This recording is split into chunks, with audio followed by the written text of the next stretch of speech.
Tengan todos y todas muy buenas tardes. El Colegio de Ingenieros Civiles y la Comisión de Profesional Joven les da la bienvenida a la charla de esta tarde, permiso de acceso en rutas nacionales, tramitación e importancia, con el panelista, el ingeniero Mario Macís Vargas.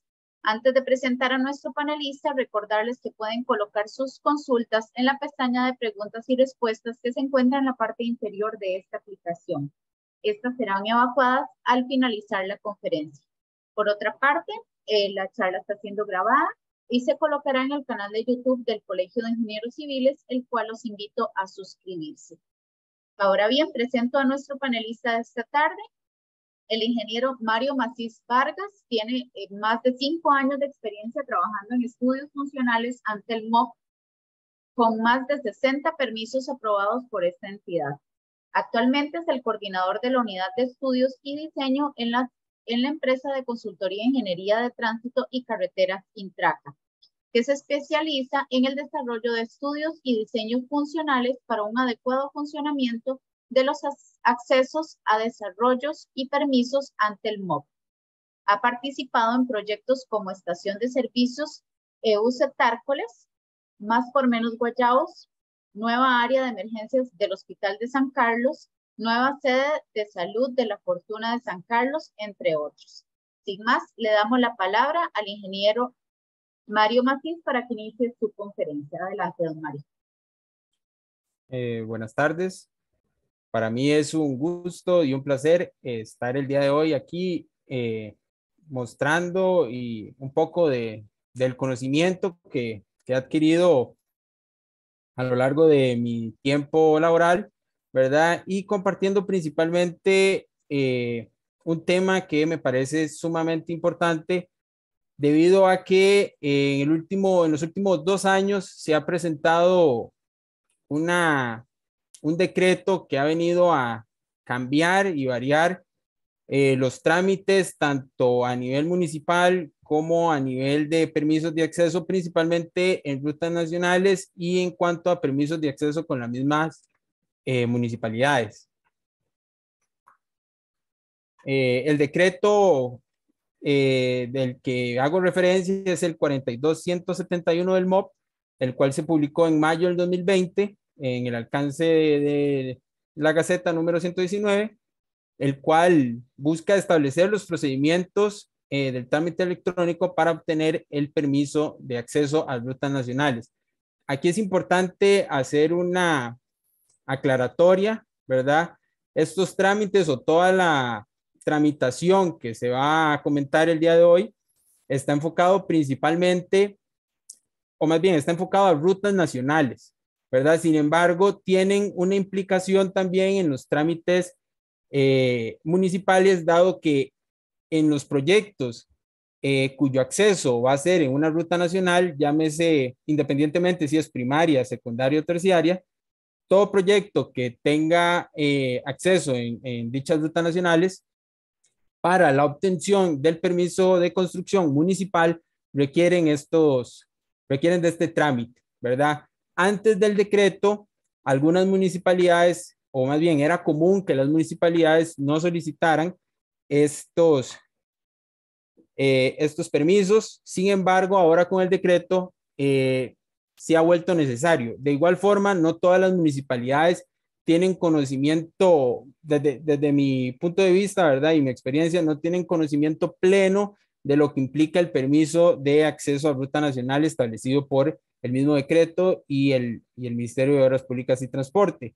Sin embargo, hay otras municipalidades que sí lo manejan completo, y la importancia de tener conocimiento de este trámite o de estos trámites en rutas nacionales es que a los desarrolladores de proyectos, ¿verdad? Y a los coordinadores del mismo, en cuanto a toda su etapa de desarrollo, no los agarre desprevenidos, por así decirlo, al momento de solicitar el mismo permiso de construcción, ¿verdad? Porque, como les mencionaba, este permiso antes tal vez, pese a que siempre ha sido necesario por ser, digamos, un proyecto en ruta nacional, no siempre se solicitaba, ¿verdad? Entonces, podría agarrarlos de improviso, ¿verdad? Y retrasar el proyecto, como me ha sucedido a mí con algunos proyectos, ¿verdad? Con algunos desarrolladores que se sorprenden cuando les rechazan el permiso de construcción, producto de la falta del permiso de acceso a ruta nacional, ¿verdad? Esto principalmente, como les menciono, en proyectos cuyo acceso va a estar en una ruta nacional, pero que de igual forma se requiere el permiso de construcción por parte de la municipalidad. En cuanto al alcance de este permiso, ¿verdad? Y este trámite, básicamente se divide en dos etapas y se podría considerar que existe una tercera etapa, ¿verdad? Que es la de inicio de obra. La primera etapa básicamente consiste en el proyecto funcional, APC, el cual se realiza en la plataforma APC Requisitos. Este proyecto funcional consiste en el desarrollo de un estudio de impacto vial que permite determinar si el proyecto va a generar alguna afectación a la vialidad de la zona y las medidas de mitigación que se requieren en caso de que el proyecto genere alguna afectación a dicha vialidad. Y una segunda etapa que consiste en los planos de diseño constructivo, ¿verdad? El cual se tramita en la plataforma APC institucional. Finalmente, como les mencionaba, existe una tercera, se podría decir que una tercera etapa, que es la de inicio de obra. Básicamente en esta etapa lo que se determina es, o más bien se hace el trámite ya para obtener lo que se conoce, de acuerdo al decreto, como el permiso de construcción, pero del MOB, ¿verdad? El permiso que el MOB emite para la construcción de las obras relacionadas con el acceso. Como les mencionaba, la importancia de lo que vamos a hablar hoy es que los accesos a ruta nacional deben ser aprobados por el MOB. La municipalidad, pese a que a cada uno de los proyectos debe generar el permiso de construcción, ¿verdad? El permiso de construcción interno, ahí deberían tal vez hacer esa aclaratoria. No tienen la autoridad en rutas nacionales para otorgar el permiso de acceso en dichas rutas, ¿verdad? Entonces, es por eso que a partir del decreto se podría decir que se entiende, ¿verdad? La importancia y la necesidad de solicitar dicho permiso por parte de prácticamente todas las municipalidades a las cuales con las cuales hemos trabajado, ¿verdad? Como les mencionaba, no todas tienen el conocimiento pleno del alcance total, ¿verdad? Digamos, de esos 3 etapas que mencioné anteriormente, pero sí ya tienen un conocimiento de que deben solicitar el permiso de acceso a rutas nacionales, ¿verdad? Para otorgar el permiso de construcción. Como les mencionaba también, otro aspecto importante de estos permisos es evitar retrasos en el proceso de ejecución del proyecto. ¿Por qué? Porque a veces, como si no se tiene conocimiento producto de que anteriormente no siempre se solicitaba este permiso de construcción, puede ser una causa de un retraso significativo en cuanto a la obtención del permiso de construcción por parte de la municipalidad, ¿verdad? ¿Por qué? ¿Por qué un retraso significativo? Porque como podemos ver, como vamos a poder ver ahora, básicamente la obtención de estos permisos van a requerir o requiere más o menos unos 3, 4 meses, ¿verdad? Inclusive podría ser más dependiendo del tiempo de elaboración de la documentación para obtener esos permisos, ¿verdad? Inclusive podríamos manejar tiempos mayores, ¿verdad? Lo cual sería un retraso significativo en un desarrollo, porque estaríamos hablando de 4 meses en donde si ya se tenían todos los otros permisos, el proyecto está detenido, por así decirlo, producto de este permiso, ¿verdad? Ahorita vamos a detallar lo que respecta a la primera etapa, que es la etapa del proyecto funcional, ¿verdad? Esta etapa se revisa la revisa la DGIT, Dirección General de Ingeniería de Tránsito del MOB, pero se realiza a partir del decreto por la plataforma APC Requisitos, ¿verdad? En cuanto a la tramitación, es importante mencionar que este proceso lo debe realizar propiamente el ingeniero, el profesional más bien responsable del estudio vial, ¿verdad? Digamos, este documento, esta documentación no la puede ingresar, por ejemplo, el coordinador del proyecto o el director del proyecto. Caso contrario, como vamos a ver, que sí lo puede hacer en la segunda etapa, ¿verdad? Pero en esta etapa, únicamente el profesional responsable del estudio de impacto funcional y seguridad vial lo puede realizar. ¿Qué es lo que se revisa en este trámite? Básicamente se revisa lo indicado en la guía para elaboración de estudios de impacto funcional y seguridad vial. El MOB generó una guía para elaborar este tipo de documentos, la cual permite, digamos, homogeneizar los estudios, ¿verdad? Tener claridad, o más bien para que los profesionales tengan claridad de qué es lo que van a revisar, ¿verdad? Y cómo lo van a revisar y la forma en que desean ellos que presenten la documentación. Esta guía habla de cómo realizar el estudio funcional, ¿verdad? Para determinar el impacto que el proyecto va a generar y qué láminas se van a revisar en esta etapa. Las láminas que se van a revisar en esta etapa consisten en el diseño del acceso y en el diseño de señalización. Este diseño de acceso es un diseño geométrico, no constructivo, porque el constructivo corresponde a la segunda etapa, es un diseño geométrico, el cual permite garantizar que funcionalmente, ¿verdad?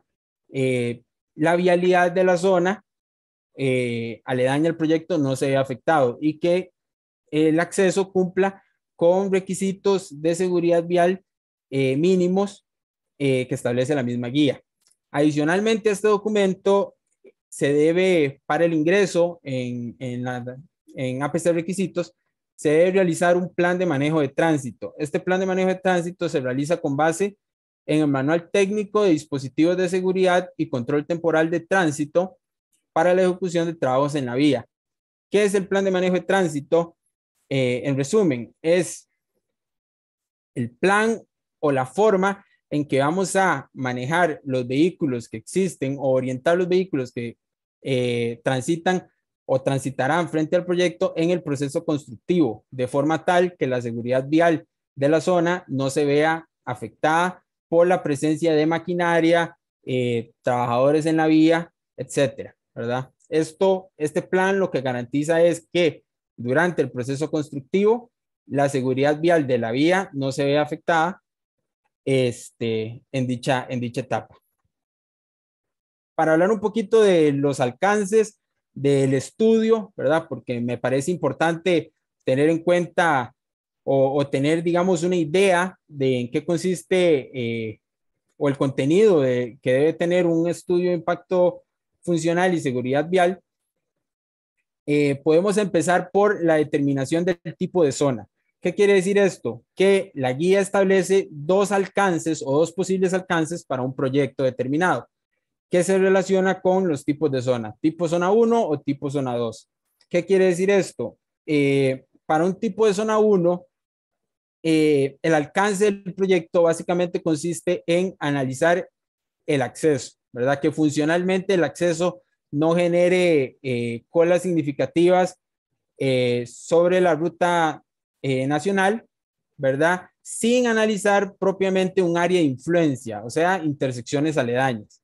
Por otra parte, el tipo de zona 2 lo que establece es que sí se debe analizar, o sea, más bien, se debe analizar igual el alcance de zona 1, pero debemos ampliar el análisis a las intersecciones aledañas al proyecto. ¿Cuántas intersecciones? Eso va a depender del área de influencia que va a requerir el proyecto, que básicamente se determina en el transcurso del desarrollo del estudio, puesto que no hay un criterio, por así decirlo, desde el inicio para saber si un proyecto va a ocupar analizar 3, 4, 5 intersecciones. De inicio sabemos que tenemos que analizar 2 intersecciones, en el caso del zona 2, ¿verdad? Porque se debe analizar la intersección más cercana a cada costado del acceso, ¿verdad? Sin embargo, si una intersección se ve afectada, significativamente podría necesitarse extenderse otra intersección. Entonces podrían requerirse 3, 4 intersecciones. Nosotros los consultores viales más o menos podríamos estimar cuántas intersecciones se puede requerir para un determinado proyecto con base en nuestra experiencia, pero al final la forma de realizarlo es con base en la modelación que se realice, ¿verdad? Para entender un poco tal vez el cuadro, básicamente hay dos parámetros que hay que entender, que uno son las tasas de atracción del proyecto, que podemos verlo en la primera fila, ¿verdad? Donde dice volumen horario total generado por el proyecto.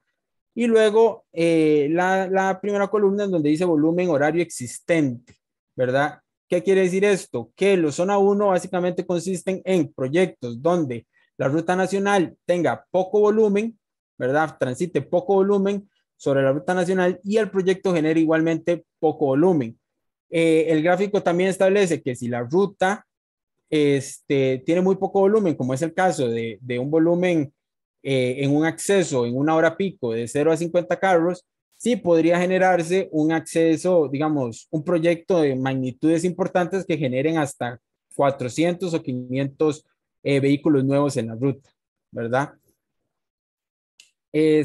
Como podemos ver, al final, independientemente del volumen generado, hay un parámetro que afecta significativamente la definición del tipo de zona, que es la velocidad, el volumen que transita sobre la ruta nacional. Si ese volumen en una hora pico en un acceso es mayor a 300 vehículos, básicamente todo proyecto es un zona 2, independientemente de si el proyecto genera un vehículo o 50 carros, ¿verdad?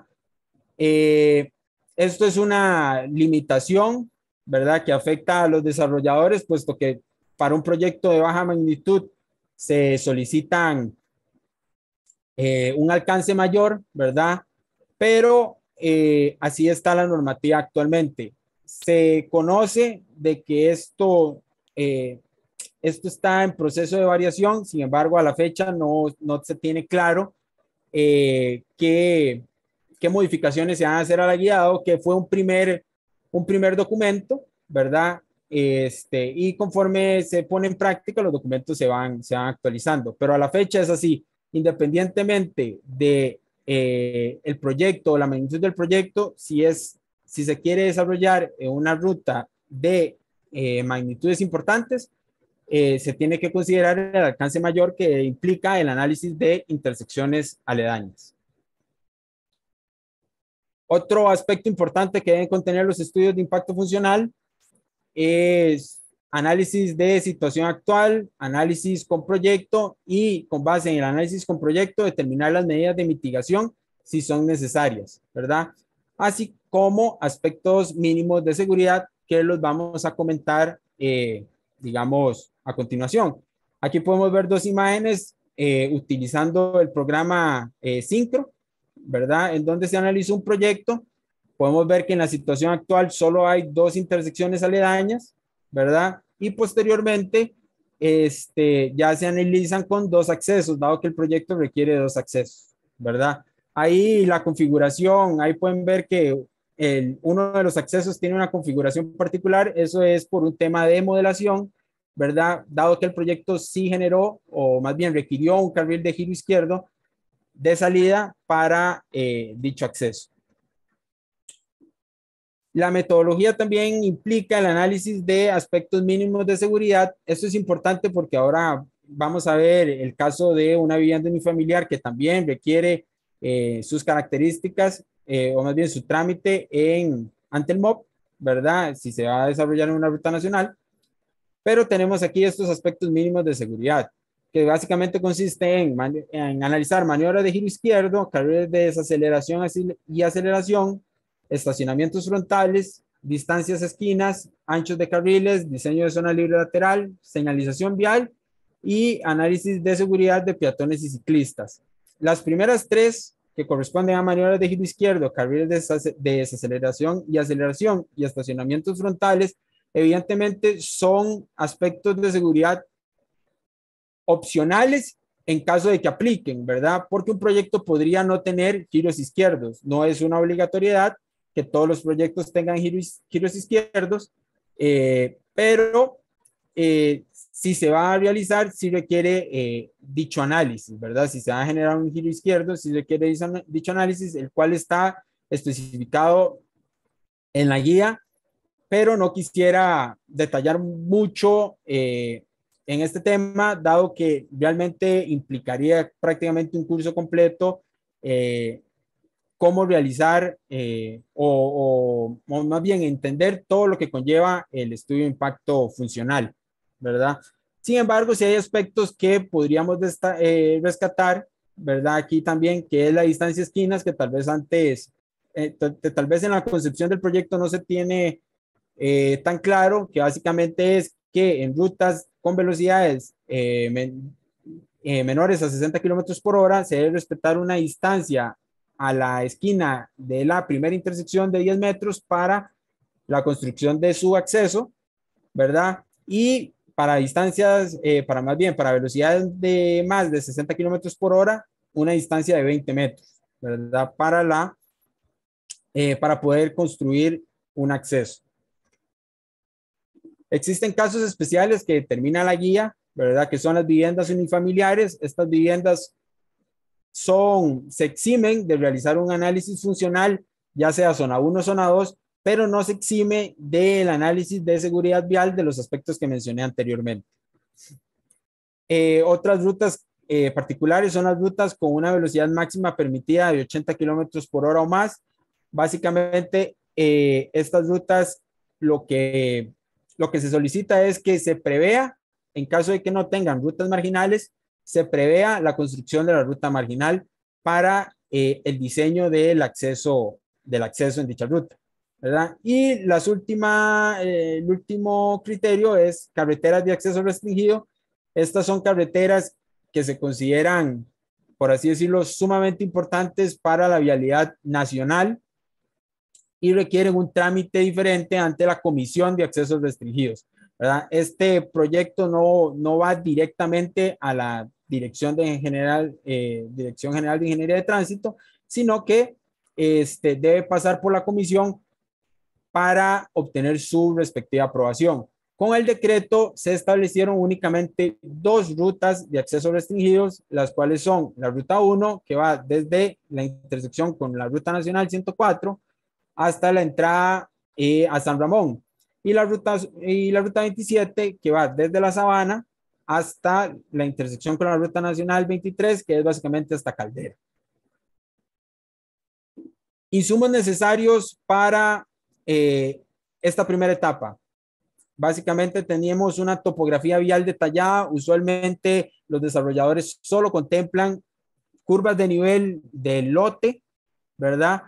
Pero no contemplan el desarrollo de una topografía vial detallada de la parte vial, la cual tampoco corresponde a el frente del proyecto, sino que debe alargarse una distancia, de acuerdo a la guía, de 150 metros, bueno, más bien, corrijo, de 300 metros alrededor del acceso del proyecto, ¿verdad? Entonces es una distancia considerable en cuanto al levantamiento topográfico que realmente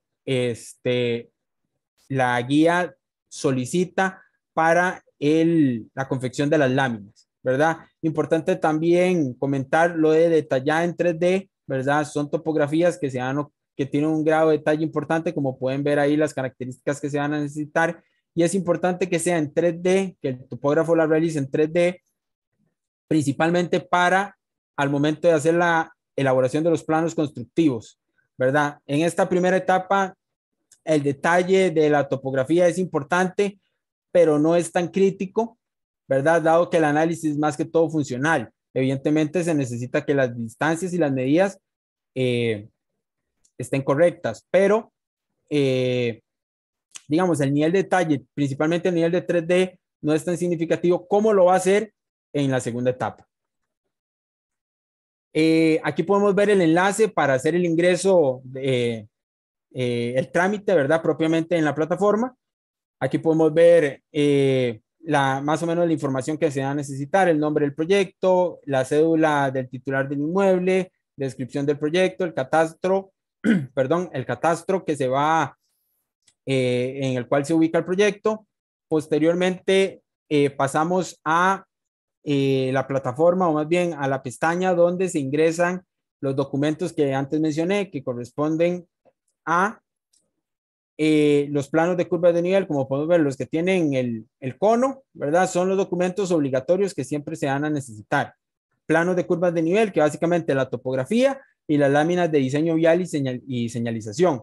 El proyecto funcional, que es el estudio de impacto vial. El plan de manejo, que es el plan con señalización temporal, que va a permitir el manejo seguro en el proceso constructivo. Y documentos técnicos, como lo puede ser el uso, como lo son más bien el uso de suelo y el alineamiento vial. Hago una acotación con el alineamiento vial.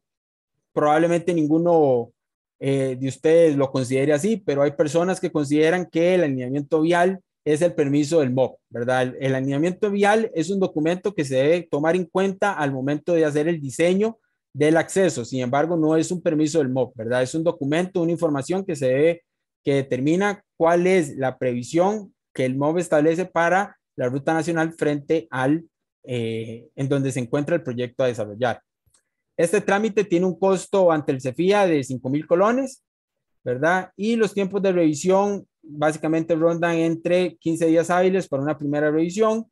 Tiene un subsane de 10 días, un tiempo para subsanar en caso de encontrarse alguna observación de 10 días, y una segunda revisión que se puede realizar en 15 días. Si esta segunda revisión no tiene la aprobación por parte del MOB, se debe realizar nuevamente el trámite, y este trámite tiene un costo de, nuevamente tiene el costo de 5,000 colones. Aquí podemos ver al final una resolución de un proyecto. Básicamente esta es la hoja o el insumo final que se recibe a partir de esta primera etapa, que es un documento de uso conforme, ¿verdad? Del proyecto respectivo que se desea desarrollar. Posteriormente tenemos la segunda etapa de planos de diseño constructivo. En esta etapa, bueno, más bien estos planos se realizan con base en los documentos aprobados en la primera etapa, dado que ahí se determina cómo va a ser el acceso, la geometría del acceso, ¿verdad? La geometría funcional y la señalización del proyecto, ¿verdad? Y se realizan con la guía para elaboración de planos de diseño para proyectos en accesos a rutas nacionales, ¿verdad? Ahí es una guía, ahorita la vamos a comentar brevemente. La tramitación del proyecto en este caso no es necesariamente, o más bien no la debe hacer necesariamente el responsable del diseño vial, sino que en esta etapa sí la puede hacer el responsable del desarrollo, el responsable del proyecto, llámese el director del proyecto o la persona encargada del mismo, ¿verdad? Se puede hacer dentro, digamos, dentro de las mismas láminas globales del proyecto, láminas internas, llámese las láminas de bomberos, las láminas de la IA, ¿verdad? Incorporarlo en ese mismo contrato, o el diseñador vial podría hacer un contrato independiente y luego ligarlo a dicho contrato. ¿Cuál es el contenido que deben tener estas láminas? Al final, las láminas que se aprobaron en APC requisitos van a ser un complemento del juego de láminas finales, que sería este, ¿verdad? Va a tener una lámina de portada de índice general, otra lámina de notas generales, semejante a la de detalles constructivos, ¿verdad? En donde se determinan los espesores del diseño de pavimentos que se haya realizado, las metodologías constructivas que se van a aplicar, entre otras. También tenemos la lámina de secciones típicas y las láminas de secciones transversales. Vamos a ver ahora una pequeña diferencia, porque existe una pequeña diferencia entre ambas. La topografía, ¿verdad? Que básicamente es la lámina de situación actual que ya se realizó previamente en APC requisitos. La planta y perfil, que básicamente es la lámina que contiene el diseño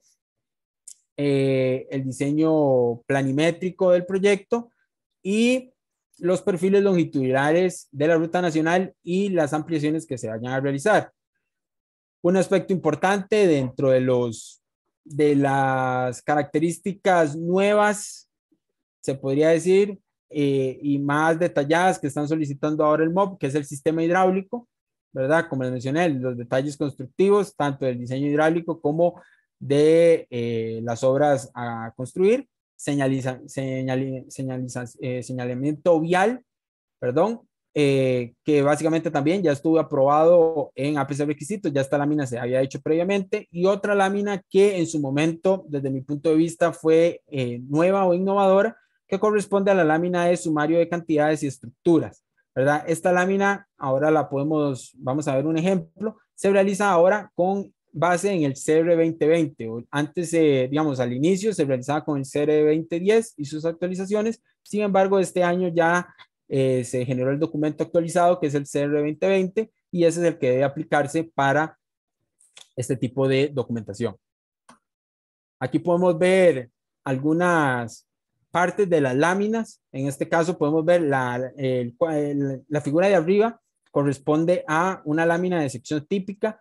En esta lámina se pueden ver pendientes, la caracterización del perfil, cuál es la longitud de los carriles, la longitud del espaldón, dónde va a haber pavimento a construir nuevo, dónde hay pavimento existente, dónde se va a construir la acera, ¿verdad? Aquí se puede ver eso. Y posteriormente existe una diferenciación con la láminas de secciones transversales, que podemos ver aquí un ejemplo, ¿verdad? Esta lámina son similares, ¿verdad? Sin embargo, las secciones transversales se realizan cada 5, 10 o 20 metros, ¿verdad? Las secciones típicas básicamente se realizan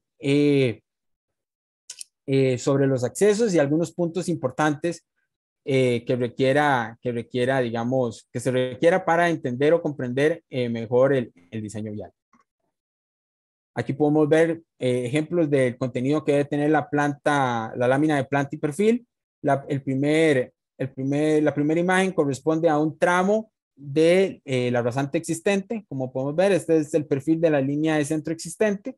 Aquí se determinan más bien las características dependientes de la ruta nacional. En caso de que existan curvas verticales, como podemos ver en la figura de la derecha, se deben colocar cierta información de dichas curvas, ¿verdad? Como es la elevación, los gradientes, entre otros, ¿verdad? Asimismo, en curvas horizontales se debe colocar la información de las curvas horizontales, perdón, como lo podemos ver ahí, como serían el radio de la curva vertical, de la curva horizontal, la longitud de la curva, la externa de la curva y otra serie de información que es importante colocar cuando se da la presencia de curvas tanto horizontales como verticales, ¿verdad? Esta información debe estar contenida en las láminas porque es parte de los requerimientos que exige la guía de los planos, ¿verdad? Un tema aquí importante, coloqué un poquito más de información, es la lámina del sistema hidráulico. Esta lámina ha sido un punto y aparte, por así decirlo, en la elaboración de las láminas constructivas, puesto que se ha requerido un mayor nivel de detalle para la elaboración de estas láminas. Básicamente, casi que todos los proyectos requieren ahora una verificación hidráulica del acceso y las estructuras pluviales a las cuales se va a desfogar tanto el proyecto, ¿verdad? Como el acceso. Aquí tal vez hago una aclaratoria, digamos, lo que corresponde a la parte interna, el desfogue pluvial interno, va a pasar a otra unidad, ¿verdad? Que es previsión vial. Sin embargo, cualquier afectación que se vaya a realizar al sistema hidráulico existente, producto de alguna impermeabilización generada por el acceso, va a ser revisada digamos, por el Departamento de Diseño Geométrico del MOB, el cual es el que revisa esta documentación, ¿verdad? ¿cuál es el punto de aparte, por así decirlo? El nivel de detalle que se va a necesitar en cuanto a las tuberías existentes y el sistema hidráulico existente en la ruta nacional, ¿verdad? Y una verificación técnica a partir de un estudio hidrológico que permita garantizar que el proyecto no vaya a afectar dicha red pluvial. Este es, digamos, el último aspecto, digamos, importante que se generó a partir del nuevo decreto, que es el sumario de cantidades. Básicamente, esta lámina es un cuadro, ¿verdad? Que lo que permite es que se determine cuáles son todas las actividades con base en el CR 2020 que se van a realizar o van a ser necesarios realizar al momento de construir el proyecto. Como por ejemplo, aquí se debe colocar una subbase granular, una base granular, se debe colocar carpeta asfáltica, ¿verdad? Se deben colocar señales verticales. Todo ese tipo de actividades que están normadas o más bien caracterizadas en el CR 2020 deben estar indicadas en este documento. Aquí podemos ver un poco el enlace también de dónde se tramita. Esto se tramita en APC institucional, como les mencioné al inicio.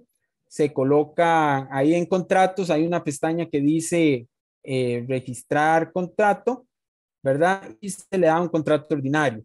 Pasa a la pestaña que se indica abajo, que dice legislación aplicable. Eso más que todo conocimiento de cada uno de los profesionales, ¿verdad? ¿Cuál es la legislación que aplica, perdón, la legislación que aplica a todo este tipo de proyectos? Se le da, digamos, aceptar, indicando que se tiene conocimiento del proyecto. Se pasa a realizar un contrato por servicios profesionales. Aquí digamos, en la primera pestaña, como podemos ver, se registra la información del propietario. En la segunda, se solicita una serie de información respecto al proyecto. Lo más importante en este objeto del contrato es indicar que el proyecto corresponde a otras edificaciones o servicios y colocar accesos vehiculares a ruta nacional, ¿verdad? Esto es lo que va a permitir que el MOB revise la documentación correspondiente a digamos, relacionada con el acceso vehicular, ¿verdad? Y no otros documentos, como lo pueden ser otro juego de láminas revisadas por alguna otra institución, ¿verdad? Para nosotros, como los constructores viales, básicamente nos enfocamos en estos primeros 3 puntos, que son estudios preliminares, anteproyecto y planos de especificaciones técnicas. Me pareció importante indicar cuáles son los trabajos a los cuales hacemos referencia para también tenerlo claro, ¿verdad? En cuanto a la parte de diseño vial. Luego, ¿por qué es importante la parte o la sección de APC requisitos? Porque se nos va a pedir la aprobación por parte de la Dirección General de Ingeniería de Tránsito para poder proceder a elaborar el contrato. Aquí es bastante sencillo porque uno únicamente digita el código de resolución del APC requisitos, ¿verdad? Una vez aprobado el proyecto y toda la documentación se ingresa automáticamente, ¿verdad? Está ligada el APC requisitos con el APC institucional. Importante que en los últimos meses se generó un cambio en la plataforma APC institucional. Tiene una nueva presentación, una nueva forma de visualizar la información y esta se actualizó con base en las imágenes que estamos viendo actualmente. Y también se solicita agregar algunas notas, ¿verdad? Respecto a las láminas de Dirección de Ingeniería de Tránsito, como las vemos a continuación. Básicamente se necesita agregar alguna observación para poder proceder con el ingreso, como podemos ver aquí, ya de los planos constructivos finales, ¿verdad? Ahí se selecciona los archivos y ya se adjuntan, ¿verdad? Para poder concluir con el contrato, se requiere hacer un pago, ¿verdad? Para el trámite de 5,000 colones para proyectos que tengan un costo menor a 10 millones de colones y 20.000 colones para proyectos que tienen un costo estimado de más de 10 millones de colones. Posterior a dicho contrato, se debe realizar un pago de la tasación ante el CEFIA, el cual es, digamos, no lo define el CEFIA propiamente para cada uno de los proyectos. En cuanto a los tiempos de revisión, de acuerdo al decreto, se tienen tiempos hábiles de 15 días para una primera revisión, subsanes para 10 días hábiles y para una segunda revisión 15 días hábiles. Aquí se podría decir que es un poquito diferente al APC requisitos porque si en esa segunda revisión no se tiene la aprobación del proyecto, ¿verdad? Se debe realizar no el pago de 5.000 colones nuevamente o el pago de 20.000 colones nuevamente, sino el pago de únicamente, digamos, 5.000 colones por presentar nuevamente las láminas. Aquí también es importante mencionar que este pago no se realiza únicamente en caso de que se deba subsanar la segunda revisión, sino que también aplica para el primer subsane, ¿verdad? Entonces, básicamente, cada subsane implica un costo de 5.000 colones, ¿verdad? Para nuevamente el ingreso de las láminas. Una vez aprobado este proyecto, o más bien el juego de planos constructivos, se tiene una vigencia, dicha aprobación tiene una vigencia de 1 año y puede ser renovable 1 año más, solicitando dicha renovación 15 días antes del vencimiento del juego de planos. Aquí podemos ver, hay alguna información tapada, ¿verdad? Pero aquí podemos ver el sello de un determinado proyecto en donde se determina que el proyecto está aprobado, ¿verdad? Importante mencionar, en algunos casos, para la tercera etapa, se nos ha pedido que este sello cuente con el nombre del ingeniero que aprobó el juego de láminas, ¿verdad? En este caso fue el ingeniero Esteban Cruz Morales, ¿verdad? Esta información es importante porque se nos ha presentado algunos casos en donde, pese a que el proyecto está aprobado, al no tener esta información, no permiten continuar en la tercera etapa. Tal vez me devuelvo un poquito. En cuanto a los subsanes en esta etapa, ¿verdad? Mencioné que después del segundo subsane, si usted quisiera hacer otro subsane, lo puede hacer y tendría el mismo costo de 5.000 colones que cualquiera de todos los subsanes que vaya a realizar. Sin embargo, aquí hay un tema importante a considerar, que es que a partir del segundo subsane, el MOP o el Departamento de Diseño Geométrico puede solicitar nuevas observaciones, ¿verdad? Porque se considera un nuevo ingreso. Pese a que no se tiene que hacer el pago de 20.000 colones, por ejemplo, en caso de proyectos de magnitudes importantes, sí se va a considerar como un proyecto nuevo. Entonces se va a hacer una revisión nueva y se podrían solicitar observaciones que no se habían presentado previamente en alguna de las revisiones anteriores. En cuanto al inicio de obra, para ya ir cerrando el último proceso, básicamente se deben realizar 3 documentos adicionales, los cuales se basan en el sumario de cantidades aprobado en la etapa anterior, que es la de planos constructivos, que corresponde a un presupuesto de obra, un programa de trabajo y un plan de control de calidad con base en la metodología de trabajo que se establece en el CR 2020, perdón.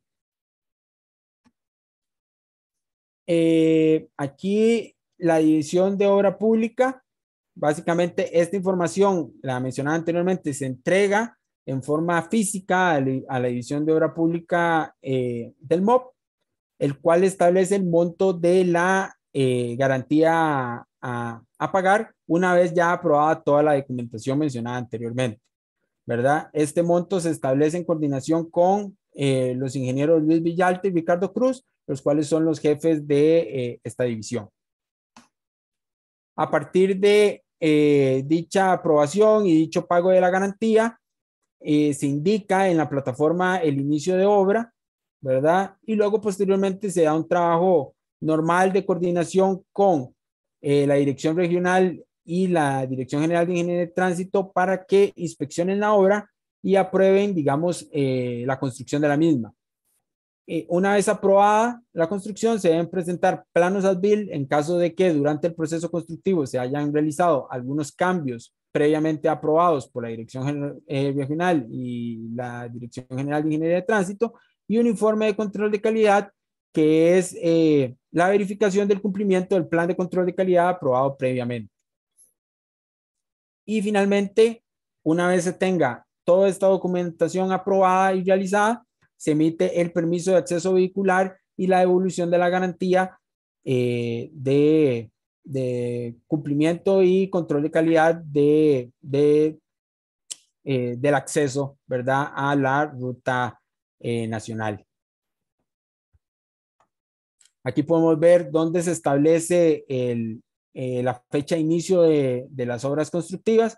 Como podemos ver y les mencioné anteriormente, la plataforma sufrió un cambio, entonces por eso se menciona APC 2.0 y APC 1.0. Eso se debe producto a esa actualización que se dio en la plataforma, ¿verdad?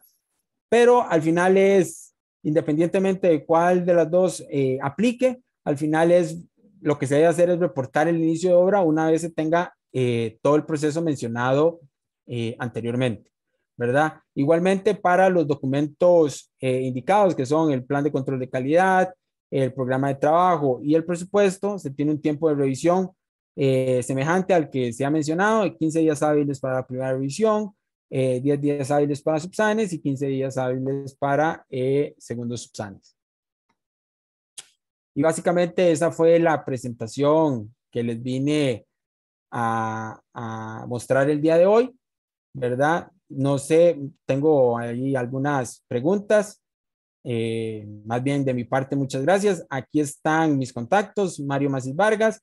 Ese es el número de la empresa a la que trabajo, 2239-3080. Mi número de teléfono en caso de que quieran hacerme alguna consulta posterior a la presentación, igual alguna información de correo electrónico, tanto mía como de la empresa.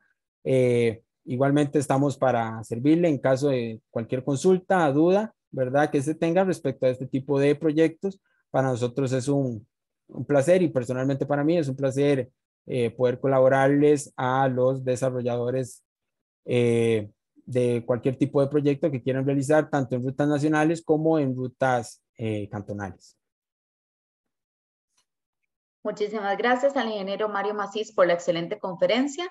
Tenemos varias consultas ya anotadas aquí en la pestaña y una mano levantada. Entonces voy a comenzar con dándole la palabra a Luis Alejandro Alfaro, que tiene la mano levantada para que haga su consulta. Adelante, don Luis Alejandro.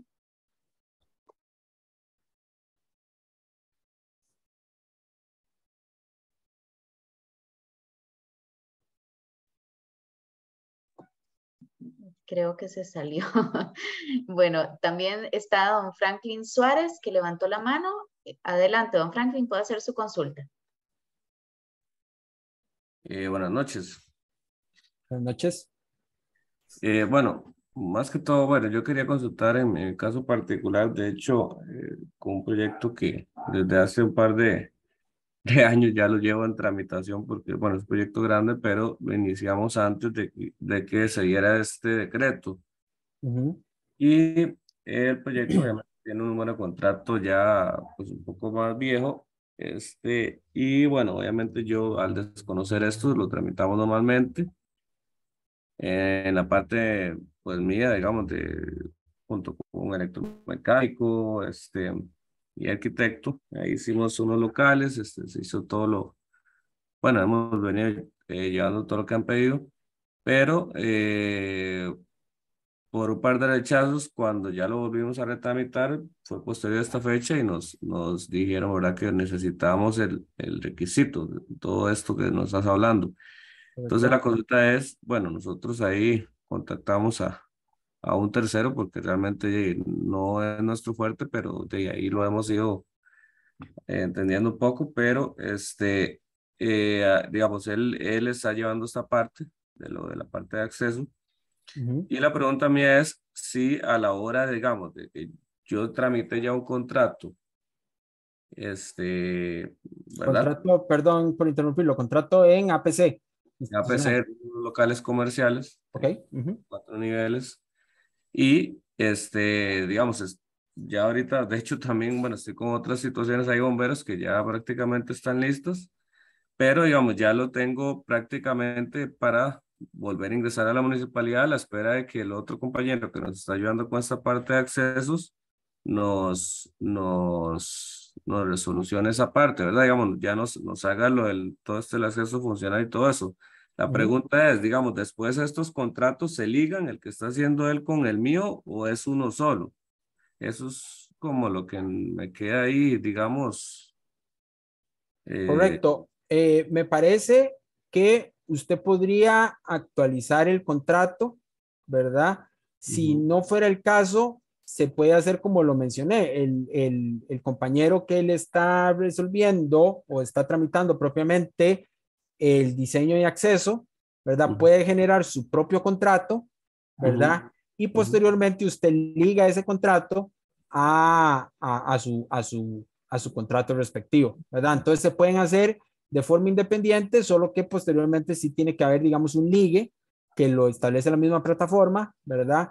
Eh, para que se tenga, digamos, conocimiento digamos, de esa aprobación y ese mismo contrato que está realizando o estaría posiblemente realizando el consultor vial o la persona que le está colaborando en el trámite del permiso de acceso con el MOP, ¿verdad? Pero sí hay que hacer un ligue, ¿verdad? Ya sea que lo realice usted directamente en el contrato suyo, previamente aprobado o en trámite, o que haga ese ligue con el contrato que el profesional de la parte de acceso a realizar, lo vaya a realizar de forma independiente, ¿verdad? Pero sí tiene que haber un ligue entre ambos, pero se puede resolver, la plataforma sí lo tiene para poder lograrlo.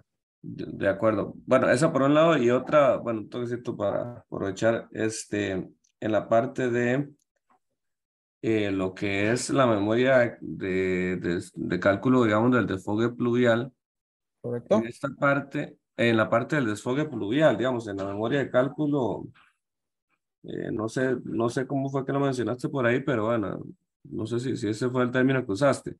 Ujú. Nosotros, vamos a ver, de hecho, el compañero que nos está resolviendo la parte de excesos no lo está solicitando la memoria de cálculos pluvial. Nosotros, de hecho, también eso es parte de los requisitos que nos pide la municipalidad como tal. Correcto. Entonces, él me lo pide aprobado por el MOB, pero yo le comento a él, bueno, no sé, digamos ahí cómo sería, si es aprobado por el MOB o aprobado por la municipalidad, porque o es una sola memoria de cálculos que se envían a ambas, digamos, a ambas instituciones, o cómo Ujú. Aquí funcionaría eso. ajá, perdón. Aquí, don Franklin, lo recomendable es que es algo que se debería empezar a implementar en coordinación con los desarrolladores y los consultores viales. Aquí lo importante es, o la opción, por decirlo, utópica, ¿verdad? Que es a la que quisiéramos llegar, es que el estudio hidrológico que se realice, entiéndase también la memoria de cálculo hidrológica, tanto del proyecto a nivel interno, o sea, lo relacionado con el desfogue interno del proyecto y la impermeabilización que va a generar el acceso, todos estén correlacionados en un solo documento, ¿verdad? Eso es lo utópico, ¿verdad? Para que tanto previsión vial como el departamento de diseño geométrico tengan la misma información y todo se maneje de forma más fluida, ¿verdad? ¿Qué es lo que sucede con el permiso de acceso? En primer lugar, tenemos el desfogue pluvial interno, que es lo que le entiendo, me está exponiendo. Tenemos el desfogue pluvial interno, que corresponde si se da a una ruta nacional, ¿verdad? A las estructuras pluviales de una ruta nacional, llámese un pozo, llámese una cuneta, llámese a, no sé, un tragante, ¿verdad? Si se va a desfogar a alguna estructura pluvial de la ruta nacional, ese desfogue debe ser aprobado por previsión vial, ¿verdad? Y posteriormente a esa aprobación, lo que sucede con el Departamento de Diseño Geométrico es que ese departamento solicita la aprobación de previsión vial para otorgar, digamos, más que todo para verificar que los planos que se les está entregando al diseño geométrico estén relacionados con lo indicado a previsión vial, ¿verdad? Aquí habría un tema también que sería, si ambos procesos están en paralelo, buscar la forma de gestionarlo de esa forma, ¿verdad? Dado que previsión vial se debe encargar de la parte del desfogue pluvial, ¿verdad? La parte del desfogue interno del proyecto, y el departamento de diseño geométrico debería solo de encargarse de la impermeabilización que genera el acceso. Sin embargo, al final, ¿cuál departamento revisa que el proyecto en conjunto no genere una afectación a las estructuras pluviales? Como que se ha perdido, digamos, o hay un hueco ahí en cuanto a la revisión de este insumo, o más bien de estos trabajos, y es por eso que el Departamento de Diseño Geométrico solicita al consultor vial que le facilite la previsión vial, o más bien el permiso de previsión vial aprobado, para garantizar que en conjunto las estructuras pluviales no sean afectadas. Entonces, por ahí va el tema, digamos, de por qué el compañero que le está colaborando en ese trámite le solicita el tema del permiso de desfogue, ¿verdad? Que si es a ruta nacional, como le menciono, es con el Departamento de Previsión Vial. Si estuvieran desfogando a un río, por ejemplo, eso es con la municipalidad. Sin embargo, de igual forma, aunque sea con la municipalidad, el Departamento de Diseño Geométrico también podría solicitar esa aprobación para garantizar que realmente vas a desfogar al río, por ejemplo, o a la quebrada, y no indicar eso en planos y que posteriormente se haga un desfogue a la ruta nacional, ¿verdad? Entonces, por eso es más que todo un tema. Ellos no revisan ninguna de esos desfogues internos del proyecto, pero sí solicitan esa verificación para que quede, digamos, registrado la forma en que van a hacer, la forma en que el desarrollador va a hacer dicho desfogue. Ok, de acuerdo. Gracias. Un gusto. Ok, iniciamos con las consultas escritas. Tengo varias.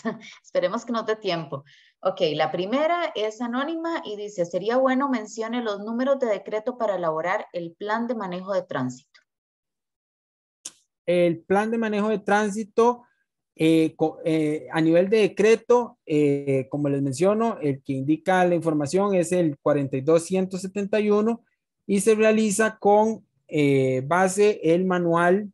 Si quieren nos devolvemos al inicio, ¿verdad? Con el manual que está aquí, el manual técnico de dispositivos de seguridad y control temporal de tránsito para la ejecución de trabajos en la vía, ¿verdad? Básicamente es eso. El decreto 42171 establece la necesidad de ese plan de manejo de tránsito y el manual establece cómo debe realizarse o qué señalización temporal se debe contemplar para realizar y confeccionar dicho plan de manejo.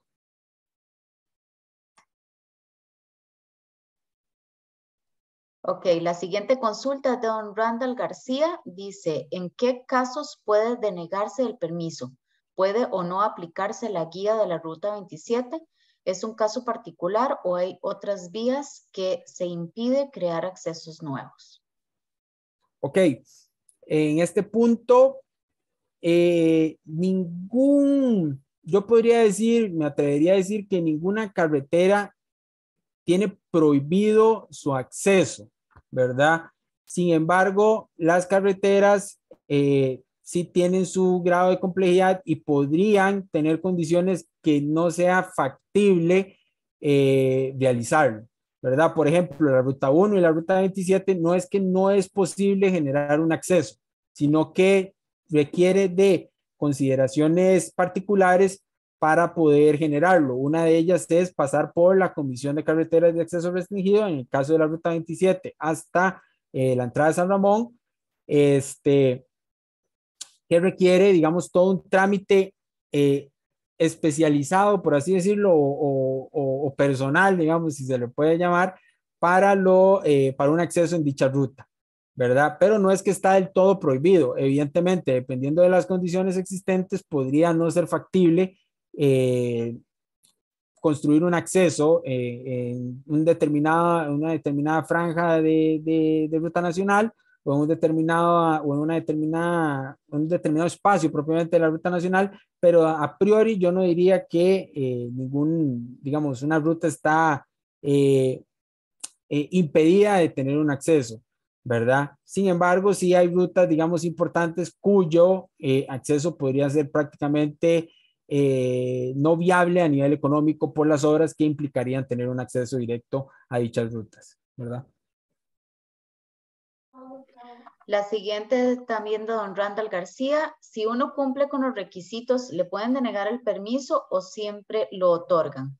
¿Las mejoras en la vía le tocan al desarrollador siempre o el gobierno hace algunas? Ok, las mejoras en la vía, si son necesarias para el acceso al proyecto, son responsabilidad del desarrollador. Llámese, por ejemplo, ampliación vial para tener una seguridad adecuada en cuanto a carriles. Llámese un caso bastante típico como es reubicación de postes de alumbrado eléctrico. Eso también es responsabilidad del desarrollador. La señalización vial que se requiere, tal vez en una intersección o en cuanto a demarcación frente al proyecto, también es responsabilidad del desarrollador. Básicamente, todas las obras necesarias de acuerdo al estudio funcional van a ser responsabilidad del desarrollador, ¿verdad? Evidentemente, hay obras que podrían no ser asumidas por el desarrollador, llámese, no sé, tal vez que a 50 metros por ejemplo, lo que se dice un hueco, ¿verdad? Una afectación en la carpeta asfáltica, eso no va a ser responsabilidad del desarrollador, sino es producto de él que se ve afectado, ¿verdad? Pero sí, en general, todas las obras que impliquen la factibilidad o el buen funcionamiento de un acceso, sí es responsabilidad del desarrollador. La primera pregunta sí no lo recuerdo. No sé si me la podría repetir. Si uno cumple con los requisitos, ¿le pueden Ah, denegar el permiso o siempre lo otorgan? si uno cumple con los requisitos técnicos indicados tanto en la guía como a nivel de planos constructivos, no debería haber razón para restringirle o no aprobarle el proyecto. Siempre va a haber, digamos, siempre va a haber requisitos que tal vez no estén totalmente escritos en piedra, principalmente en términos de seguridad vial, ¿verdad? Porque podría darse que, digamos, que a 10 metros de una esquina se quiera generar un giro izquierdo, ¿verdad? Pero no, digamos, el movimiento puede entrar en conflicto con la salida de ese acceso. Tal vez es un poquito difícil visualizarlo, pero básicamente podrían generarse conflictos a nivel vial que no permitan garantizar la seguridad vial y a partir de esa observación podrían denegar el acceso o digamos ese giro izquierdo en el acceso, ¿verdad? A pesar de que se estaría cumpliendo ciertas características en cuanto tal vez a diseño, pero son características, digamos, de seguridad vial principalmente que podrían no permitir otorgar el permiso eh, de acceso, ¿verdad? Sin embargo, no es que no se estarían cumpliendo todos los requisitos, sino que hay un requisito, digamos, un poquito más, por así decirlo, abierto a criterio del inspector, que podría implicar una negativa en cuanto al acceso. Pero en principio, si se cumple con todos los requerimientos, no deberían no aprobar un permiso de acceso. La siguiente consulta también de don Randall García. ¿Cómo dieron el permiso al centro de convenciones si está en ruta 1? Probablemente el caso no lo manejo del todo, pero me imagino que lo que sucedió es que ese proyecto no tiene el permiso por parte de la Comisión de Accesos Restringidos, ¿verdad? Pensaría yo. y que fue de esos casos en que las municipalidades otorgaban el permiso de construcción sin tener el permiso de acceso a ruta nacional, ¿verdad? Es precisamente la causa, digamos, ese tipo de proyectos los que nos motivaron a hacer esta presentación, dado que las municipalidades ahora sí, a partir del decreto, están solicitando de alguna forma estos permisos por parte del MOB para otorgar el permiso de construcción. Como les menciono, probablemente el caso, lo que sucedió con ese caso es que se otorgó un permiso de construcción, la municipalidad otorgó un permiso de construcción sin solicitar el permiso de acceso del MOB, lo construyeron así como ocurría antes del decreto, se hizo la construcción así, se hizo el acceso en ruta nacional, el MOB tiene digamos, un problema en cuanto a su capacidad de inspección de accesos a lo largo de la red vial nacional, entonces no hubo una fiscalización adecuada en cuanto a ese acceso y por eso se dio el permiso de funcionamiento, o más bien por eso se construyó y estaba funcionando el proyecto mencionado, ¿verdad? Pese a no tener esos permisos por parte del MOB. Ok, tenemos demasiadas consultas y siguen creciendo, entonces creo que vamos a responder un par, porque ya se nos está pasando la hora, y hay una mano levantada, entonces voy a contestar una por escrito y le doy la palabra a don Giovanni Sufeifa, que tiene la mano levantada, y damos por finalizada las consultas que quedan. Yo se las voy a pasar a don Mario y él me hace el favor de contestarlas por correo y se les enviarán a todos los asistentes para que puedan observar las respuestas. Claro, con mucho gusto. Gracias. La siguiente es anónima. Dice, en caso de necesitar hacer correcciones dentro de los 10 días posteriores al rechazo, ¿cómo se hace para editar o cambiar los documentos previamente entregados? En ocasiones da la opción de editar, pero el sistema no sustituye los documentos anteriores. Esto dice que habla de APC requisitos. Correcto. Eso es una particularidad que hubiera sido oportuno de mi parte mencionarlo, ¿verdad?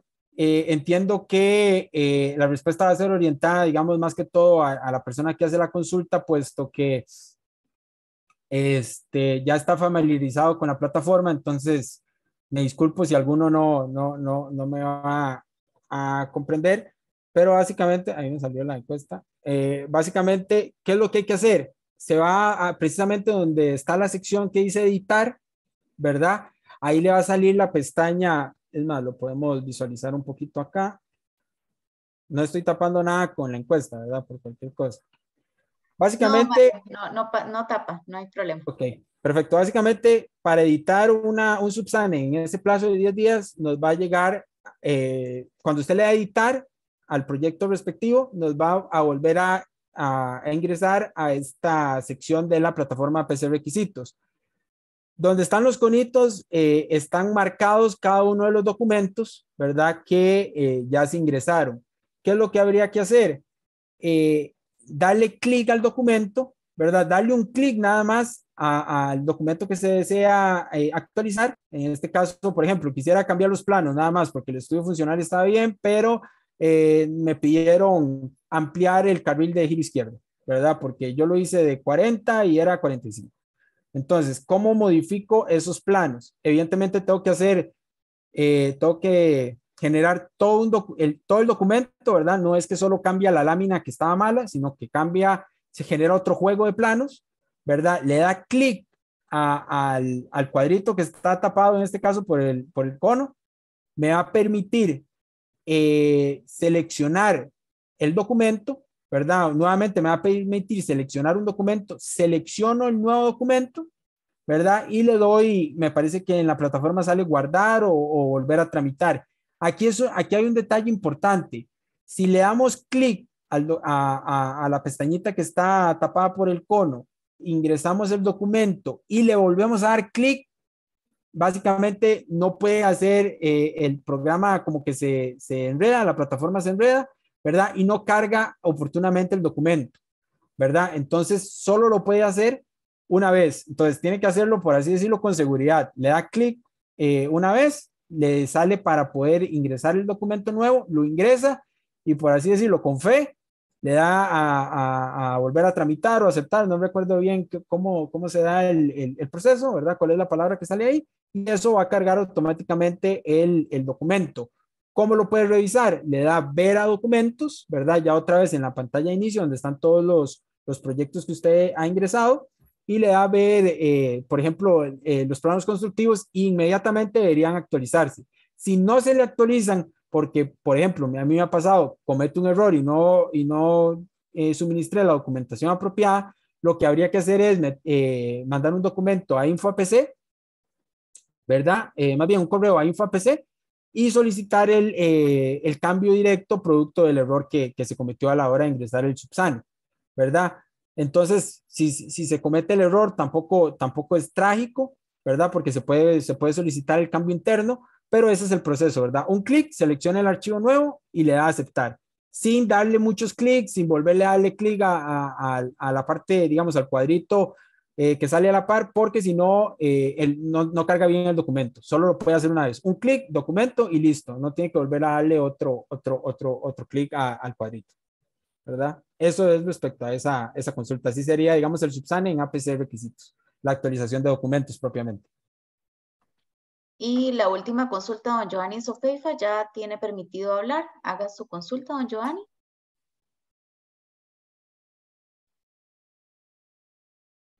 ¿Me escuchas? Sí, ahí lo escucho. Ok. Digamos, cuando yo estoy analizando los 300 metros a la redonda del acceso, y digamos, yo lo que voy a evaluar, digamos, voy a hacer mis conteos, voy a marcar mi hora pico, luego voy a tener de alguna manera hasta niveles de servicio de las secciones que estoy analizando, si tengo intersecciones, puedo levantar semáforos, etcétera. Luego Correcto. tengo una cantidad de parqueos y estimo, voy a tener ahí un flujo vehicular entrando a mi proyecto. Correcto. Lo que me van a pedir es mantener los niveles de servicio. Le van a pedir mantener los niveles de servicio. En niveles de servicio bajos como A, B o C, ¿verdad? Podrían generarse algunos cambios que si son, digamos, propiamente de acuerdo a la guía, habría que hacer una medida de mitigación, pero de acuerdo a nuestra experiencia, sí podrían generarse, digamos, algunos comentarios o criterios que permitan, digamos, hacer una variación de un A que puede ser 9 segundos a un B que No sé, sean, por ejemplo, 10.3 segundos, ¿verdad? 11 segundos, sí. Ahí se podría hacer una justificación, ¿verdad? Como para no tener que hacer al final una medida de mitigación que en muchos casos no es factible, puesto que no hay espacio para generar absolutamente nada, ¿verdad? Entonces Correcto. tal vez se podría mencionar que un mejoramiento puede ser la demarcación vial en la intersección, ¿verdad? O alguna otra medida O debido a alguna que optimización de un semáforo en una o, esquina. o una optimización, usualmente digamos cuando hay semáforos, una optimización de un semáforo, ¿verdad? Porque lo Mejorar un que, ciclo. ajá, para generar esa medida de mitigación, porque de acuerdo a la guía sí establece que cualquier cambio implica una medida de mitigación, pero en la práctica, digamos, hay cambios sutiles que podrían ser realmente no factible generar alguna medida de mitigación importante por espacio y realmente por la afectación que se está dando, ¿verdad? Y con base en eso se podría justificar tal vez en casos particulares, como le digo, donde la demora o el aumento en la demora en un determinado movimiento es poco significativo, ¿verdad? A nivel Sí, me práctico. llamó mucho la atención cuando teníamos los flujos, porque digamos, nosotros usamos de flujo de saturación de 1.700 vehículos por carril. ¿Ok? Y digamos, habían conteos muy bajos que me estabas presentando en la zona roja hasta de 300 vehículos, que digamos, realmente ni siquiera estoy ni cerca de flujo de saturación Ujú. Sí, para correcto. que, Importante mencionar tal vez que la guía establece esos parámetros para la modelación, ¿verdad? En el caso del flujo de saturación, debería utilizar el de 2.000 vehículos. Nada sí, más bueno, ahí 2000, por... 2000 vehículos, sí, no, esa es la transpolación tica. Correcto. Eh, yo sé, nosotros cuando hicimos el análisis de la ruta 27 usábamos 2000 vehículos. Ok, perfecto. Perfecto. Entonces, Sí, eso es más que todo un comentario, digamos, de acuerdo a lo que establece la guía, ¿verdad? Al Sí, sí, final. bueno, eso es la guía nacional, es que la guía nacional no la he visto, pero cuando analizamos todos los accesos de Squatchipelín, la de Forum, en todos esos se utilizó 2000 vehículos, que era lo que se usaba cuando se le presentaba concesiones. Ok, Pero sí, perfecto. está interesante. Muchísimas gracias. Con mucho gusto, don Giovanni. Bueno, queremos darle las gracias a todas las personas que se conectaron. Ahí vi en una de las preguntas que si íbamos a compartir la grabación. Nosotros no enviamos la grabación, sino que la colocamos en el canal de YouTube del Colegio de Ingenieros Civiles. Entonces ahí, si ustedes ingresan ahí, pueden encontrar todas las charlas que el colegio ha estado dando en todos estos años, inclusive en tiempos de pandemia. Entonces ahí pueden consultarlas de nuevo. De nuevo, muchísimas gracias a todos los que se conectaron. Muchísimas gracias al ingeniero Mario Macís por la excelente conferencia. Vamos a estarles enviando lo más pronto posible las respuestas a las consultas que quedaron. Sépanlo que todos vamos a contestarles, entonces ahí se las enviamos vía correo electrónico y si tienen más me las pueden enviar a mi correo o bien al correo de don Mario que ahí está en pantalla. Les agradezco que por favor me llenen la encuesta antes de salirse de la aplicación y ahora le doy la palabra a don Mario para que dé unas palabras de cierre. Bueno, más bien, muchísimas gracias a todos los participantes de esta conferencia. Espero les haya sido provechoso, ¿verdad? Que para mí es realmente lo más importante, ¿verdad? Que hayan aprendido o aclarado algunos de los temas aquí expuestos, ¿verdad? Como les menciono, importantísimo, importantísimo considerar ahora a todos los profesionales, directores de proyectos, que este trámite no los agarre desprevenidos, ¿verdad? Para que no queden mal con el cliente y para que aprovechar al máximo los tiempos, ¿verdad? Que bien sabemos que al final es sumamente importante el tema de los tiempos para la ejecución de los proyectos y eso es, digamos, lo que quisiera que la mayoría de aquí nos llevemos el día de hoy, ¿verdad? La importancia de estos trámites, tanto para garantizar todo lo que tiene que ver con una normativa vigente, como el buen funcionamiento de los respectivos desarrollos que al final los clientes les van a agradecer en cuanto al diseño de sus respectivos accesos, ¿verdad? De los proyectos.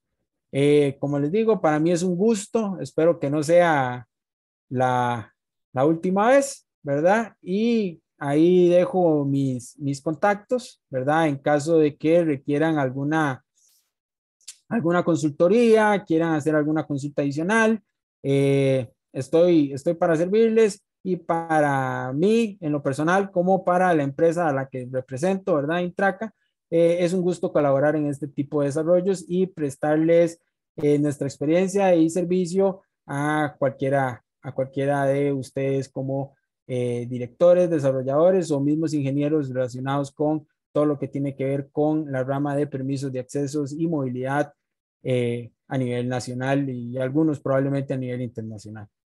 Que pasen buena noche y nos estamos conversando. Muchísimas gracias, don Mario, y créame que no va a ser la última. Sabemos que de las consultas pueden salir, hay otros temas que podemos desarrollar en este tipo de charlas. De nuevo, muchísimas gracias y ya damos por finalizada la conferencia del día de hoy. Tengan muy buenas noches. Buenas noches.